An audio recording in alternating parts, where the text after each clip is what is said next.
ओम शांति। आज 3 अप्रैल 2026। आज के श्रीमा वाक्यों में हमारे परमपिता परमात्मा शिव कहते हैं, मीठे बच्चे बाप समान रहमदिल बन अनेकों को रास्ता बताओ। जो बच्चे दिन रात सर्विस में लगे रहते हैं वही बहादुर हैं। प्रश्न, ऊंची तकदीर का मुख्य आधार किस बात पर है? उत्तर है, याद की यात्रा पे। जितना जो याद करता है उतनी ऊंची तकदीर बनाता है। शरीर निर्वाह अर्थ कर्म करते बाप और वर्षे को याद करते रहो तो तकदीर ऊंची बनती जाएगी। गीत बजा, तकदीर जगा के आई हूँ। ओम शांति। बच्चे जब पैदा होते हैं तो अपने साथ कर्मों अनुसार तकदीर ले आते हैं। कोई साहूकार पास कोई गरीब के पास जाता है। कोई साहूकार के पास तो कोई गरीब के पास जन्म लेता है। बाप भी समझते हैं कि वारिस आया है। जैसे जैसे दान पुण्य किया है उस अनुसार जन्म मिलता है। अब तुम मीठे मीठे सिकिलते बच्चों को कल्प बाद फिर से बाप ने आकर समझाया है। बच्चे भी जानते हैं कि हम अपनी तकदीर ले आते हैं। स्वर्ग की बादशाही की तकदीर ले आए हैं जिन्होंने अच्छी तरह से जाना है और बाप को याद कर रहे हैं। याद के साथ तकदीर का कनेक्शन है। जन्म लिया है तो बाप की याद भी होनी चाहिए। जितना याद करेंगे उतनी तकदीर ऊंची रहेगी। कितनी सहज बात है। सेकंड में जीवन मुक्ति मिल जाती है। तुम जानती हो सुखधाम की तकदीर प्राप्त करने हम यहाँ आए हैं। अभी हर एक पुरुषार्थ कर रहे हैं। हर एक अपने को देख रहे हैं कि हम कैसे पुरुषार्थ कर रहे हैं। जैसे मम्मा बाबा और सर्विसेबल बच्चे पुरुषार्थ करते हैं उनको फॉलो करना चाहिए। सबको बाप का परिचय देना चाहिए। बाप का परिचय दिया तो रचना के आदि मध्य अंत का भी हो जाता है। ऋषि मुनि आदि कोई भी रचना और रचना के आदि मध्य अंत की नॉलेज नहीं दे सकते थे। अभी तुम्हारी बुद्धि में सारा चक्र स्मृति में रहता है। दुनिया में कोई भी बाप और वर्षे को नहीं जानते। तुम बच्चे अब बाप को और अपनी तकदीर को जानते हो। अब बाप को याद करना है। शरीर निर्वाह अर्थ कर्म भी करना है। घर बार भी संभालना है। कोई निर्बंधन है तो वह अच्छी सर्विस कर सकते हैं। बाल बच्चे कोई नहीं तो उनको सर्विस करने का अच्छा चांस है। स्त्री को पति व बच्चों का बंधन होता है। अगर बच्चे नहीं हैं तो बंधन मुक्त ठहरे ना। वह जैसे वानप्रस्थी हो गए। फिर मुक्तिधाम में जाने के लिए संग चाहिए। भक्ति मार्ग में तो संग मिलता है साधुओं आदि का, निवृत्ति मार्ग वालों का। वह निवृत्ति मार्ग वाले प्रवृत्ति मार्ग का वर्षा दिला ना सके। तुम बच्चे ही दिला सकते हो। तुमको बाप ने रास्ता बताया है। भारत की हिस्ट्री ज्योग्राफी सब और 84 जन्मों की सब जानते हो। भारतवासी ही 84 जन्म लेते हैं, एक की बात नहीं। सूर्यवंशी सो फिर चंद्रवंशी, फिर वैश्यवंशी, फिर शूद्रवंशी बनते हैं। नंबरवार तो होते हैं ना। भारत का पहला नंबर प्रिंस है श्री कृष्ण, जिसको झूले में झुलाते हैं। दूसरे नंबर को झुलाते ही नहीं हैं क्योंकि कलाएं कम हो गई। जो पहला नंबर है पूजा उनकी होती है। मनुष्य समझते नहीं कि श्री कृष्ण एक है व 2-3 है। श्री कृष्ण की जन्माष्टमी चलती है, ये किसको भी पता नहीं। पूजा सिर्फ नंबर 1 की होती है। मार्क्स तो नंबरवार ही मिलते हैं ना, तो पुरुषार्थ करना चाहिए कि क्यों ना हम पहले नंबर में आए, मम्मा बाबा को फॉलो करें, उनकी राजधानी ले ले। जो अच्छे सर्विस करेंगे वह अच्छे महाराजा के घर में जन्म लेंगे। वहाँ तो है ही महाराजा महारानी, उस समय कोई राजा रानी का टाइटल नहीं होता है, वह बाद में शुरू होता है।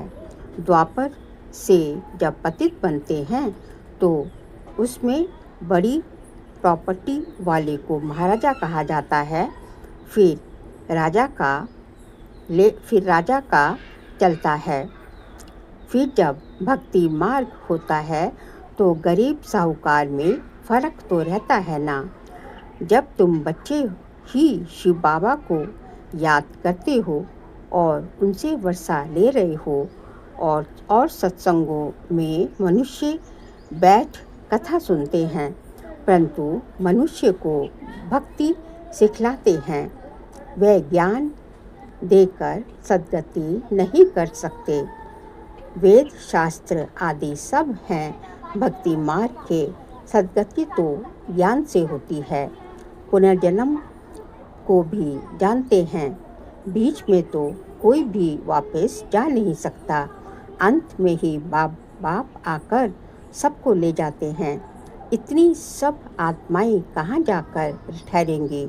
सब धर्म वालों के सेक्शन तो अलग अलग है ना, तो ये भी समझाना है। ये किसको पता नहीं कि आत्माओं का भी झाड़ है। तुम बच्चों की बुद्धि में सारे झाड़ का ज्ञान रहता है। आत्माओं का झाड़ भी है और आत्माओं का झाड़ भी है, जीवात्माओं का भी झाड़ है। बच्चे जानते हैं कि हम ये पुराना शरीर छोड़कर दूसरा लेते हैं। मैं आत्मा इस शरीर से अलग हूँ। ये समझना गोया जीते जी मरना। नाम आप मर गई दुनिया, मित्र संबंधी आदि सबको छोड़ दिया। पहले पूरी शिक्षा लेकर मर्तबे के अधिकारी बन फिर जाना है। बाप को याद करना तो बहुत सहज है। भल कोई बीमार हो उनको भी कहते कि बाबा को याद करो, कि शिव बाबा कहो तो विकर्म विनाश होंगे। जो पक्के योगी हैं उनके लिए जल्दी मरना, शरीर छोड़ना भी अच्छा नहीं है जो पक्के योगी हैं, क्योंकि वह योग में रहकर रूहानी सेवा करते हैं। मर जाएंगे तो सेवा कर नहीं सकेंगे। सेवा करने से अपना ऊंच पद बनाते रहेंगे और भाई बहनों की सेवा भी होगी, वह भी बाप से वर्षा पा सकेंगे। आपस में भाई हैं, हम आपस में भाई हैं, एक बाप के बच्चे हैं। बाबा कहते हैं मुझे याद करो तो विकर्म विनाश होंगे। आगे भी ऐसे कहा था। किसको भी समझा सकते हो बहन जी अथवा भाई जी, तुम्हारी आत्मा तमोप्रधान बन गई है। जो सतोप्रधान थी अब फिर तमोप्रधान से सतोप्रधान दुनिया में चलना है। आत्मा को सतोप्रधान बनाना है। याद की यात्रा से याद का पूरा चार्ट रखना चाहिए। ज्ञान का चार्ट नहीं रख सकेंगे। बाप तो ज्ञान देते रहते हैं। जांच रखनी है कि हमारे ऊपर जो विकर्मों का बोझा है वह कैसे चुक्त हो, इसलिए याद का चार्ट रखा जाता है। हमने कितना घंटा बाबा को याद किया। मूल वतन को भी याद करना है, फिर नई दुनिया को भी याद करना है। उथल पुथल होनी है, उसकी भी तैयारी हो रही है। बॉम्ब्स आदि भी बनते जाएंगे। एक तरफ कहते हैं कि हम ऐसे मौत के लिए सामान बना रहे हैं, दूसरी तरफ कहते कि मौत का सामान नहीं बनाओ। समुद्र के नीचे भी मारने का सामान रखा है। ऊपर आकर बॉम्ब छोड़ फिर समुद्र में चले जाएंगे। ऐसी ऐसी चीज़ें बनाते रहते हैं। वह अपने ही विनाश के लिए कर रहे हैं। मौत सामने खड़ा है। इतने बड़े बड़े महल बना रहे हैं। तुम जानते हो ये सब मिट्टी में मिल जाएगा। किसकी दबी रही धूल में किसकी राजा ले जाए, किसकी चोर उठा ले। सफल हो उसकी जो एक धनी के नाम लगाए। लड़ाई जरूर होनी है, कोशिश कर, पॉकेट सबके खाली करेंगे। घोर चोर भी कितने घुस पड़ते हैं, लड़ाई पर कितना खर्चा करते हैं। ये सब मिट्टी में मिल जाना है। मकान आदि सब गिरेंगे। बॉम्ब्स आदि गिरने से सृष्टि के 3 भाग खलास हो जाते हैं, बाकी 1 भाग बच जाता है। भारत एक हिस्से में है ना, बाकी तो सब बाद में आए हैं। अभी भारत खंड का ही भाग रहे बचेगा। गीत तो मौत तो सबका होना ही है, तो क्यों ना हम बाबा से पूरा वर्षा ले लें। इसलिए बाबा कहते हैं लौकिक संबंधियों से भी तोड़ निभाना है, बाकी बंधन नहीं है। तो बाबा राय देंगे कि क्यों नहीं सर्विस पर लग जाना है। स्वतंत्र है तो बहुतों का भला कर सकते हो। अच्छा, कहाँ बाहर ना जाए तो अपने मित्र संबंधियों पर ही रहम करना चाहिए। आगे कहते थे कि बाबा रहम करो, अब तो तुमको रास्ता मिला है तो औरों पर भी रहम करना चाहिए। जैसे बाप रहम करता है वैसे तुम्हें भी बाप कहते हैं जैसे मैं रहम करता हूँ तो वैसे तुम्हें भी सब पे रहम करना है। विकर्म विनाश तभी होंगे जब बाबा को याद करेंगे। सन्यासी लोग तो हठ योग आदि की कितनी मेहनत करते हैं, वहाँ तो वह कुछ नहीं है। सिर्फ याद करो तो पाप भस्म हो जाएंगे, इसमें कोई तकलीफ नहीं। बाबा कहते हैं सिर्फ बात याद की यात्रा में रहना है। उठो बैठो कर्मेंद्रियों से भल कर्म करो। सिर्फ बुद्धि का योग एक बाबा के साथ भगवान के साथ लगाओ। सच्चा आशिक बनना है। उस एक माशूक का खुद कहते हैं कि हे आशिकों, हे बच्चों, भक्ति मार्ग में तो बहुत याद किया, लेकिन अब मुझ माशूक को याद करो तो तुम्हारे पाप भस्म हो जाएंगे। मैं गारंटी करता हूँ कोई बात शास्त्रों में आ गई है। भगवान द्वारा गीता सुनने से तुम जीवन मुक्ति पाते हो। ये बाबा कह रहे कोई बात शास्त्रों में भी आ गई है। मनुष्य द्वारा गीता सुनने से जीवन बंद में आ जाते हैं। सीढ़ी उतरते आए हो। हर एक बात में विचार सागर मंथन करना है, अपनी बुद्धि चलानी है। ये बुद्धि की बात है जिससे विकर्म विनाश होंगे। वेद शास्त्र यज्ञ तप दान पुण्य आदि करने से पाप नाश नहीं होते, नीचे ही गिरते आए हैं। अभी तुमको ऊपर जाना है।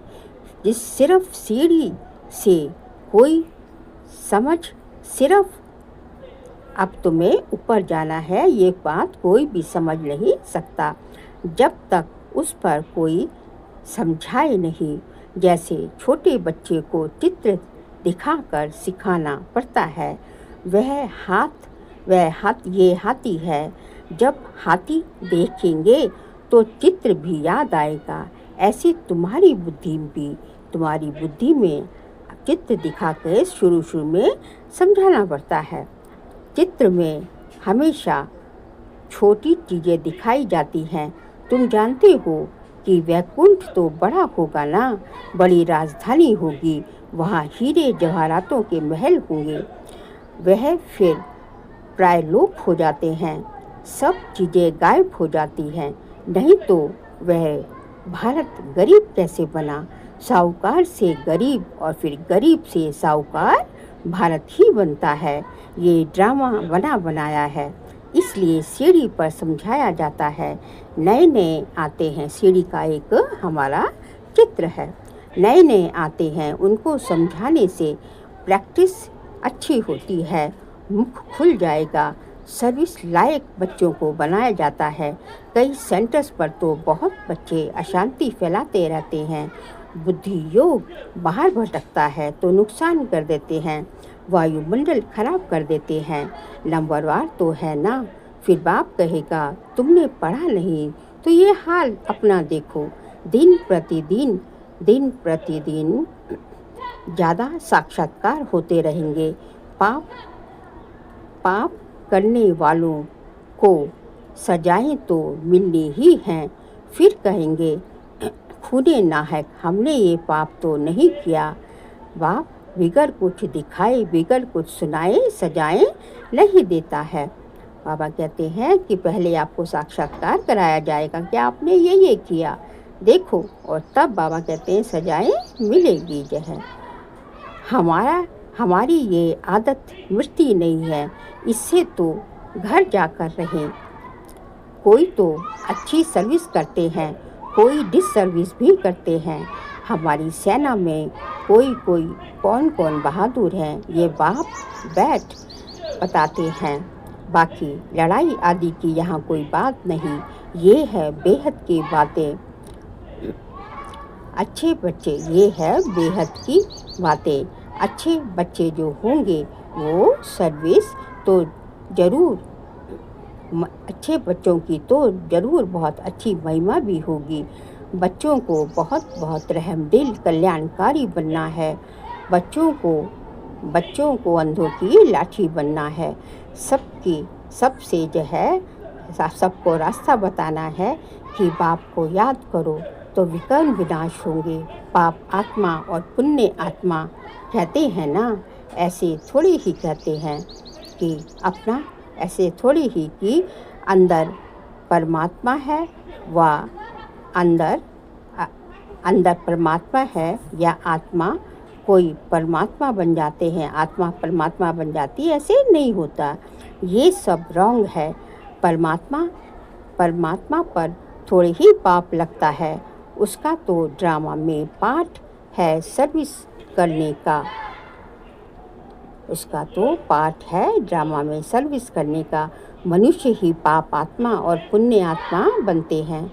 जो सतो प्रधान थे वही तमो प्रधान बन के पापात्मा बन जाते हैं। इनके तन में बैठ, ब्रह्मा बाबा के तन में बैठ बाबा समझाते हैं। बाप कहते हैं कि अपने को देखो, बाबा को देखो और वर्षे को देखो। अभी बाप ने तुम बच्चों को विशाल बुद्धि बनाया है। अभी तुम जानते हो कि राजधानी कैसे स्थापन हो रही है। बाप ही ब्रह्मा तन में आकर ब्रह्मा मुख वंशावली बच्चों को राजयोग सिखाकर देवी देवता बनाते हैं। फिर पुनर्जन्म ले सीढ़ी उतरते हैं। अब फिर सब रिपीट करना है।